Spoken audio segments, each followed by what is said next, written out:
31 તારીખે જે ગાંધીગ્રામમાં ઘટના બની, ગાંધીગ્રામ પોલીસ સ્ટેશનમાં, તેમાં એક કોન્સ્ટેબલે જે છોકરાનો કાંઈ એટલો વાંક નહોતો અને કોઈ રીઢો ગુનેગાર નહોતો, એમ છતાં પણ એના વાળ ખેંચી અને એનો વિડીયો બનાવી અને જે મૂક્યો, એમાં એક કોન્સ્ટેબલને સસ્પેન્ડ કરવામાં આવ્યા.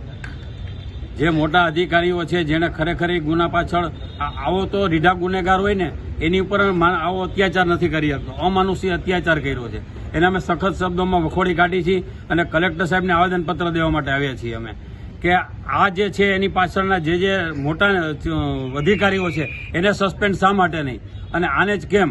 અમારી આવી માંગણી છે કે જે મોટા છે એને પણ આમાંથી સસ્પેન્ડ કરો ને એની ઉપર કડક ને કડક કાર્યવાહી કરો. એની અત્યારે તમે જોઈ શકો છો કે 50થી વધારે લોકો આવેદનપત્ર દેવા માટે આવ્યા છીએ અને અમારી બધાની માંગણી એવી છે કે અમાનુષી અત્યાચાર છે અને જે જીવતાવાળ ખેંચ્યા છે રીઢા ગુનેગારને પણ આ રીતે સરકાર મંજૂરી નથી આપતી, કોર્ટ મંજૂરી નથી આપતી, એમ છતાં પણ આવું શા માટે, અને એની ઉપર પગલાં કેમ નથી લેવાતા કોઈ જાતના મોટા? એક નાના બસ કોન્સ્ટેબલને સસ્પેન્ડ શા માટે?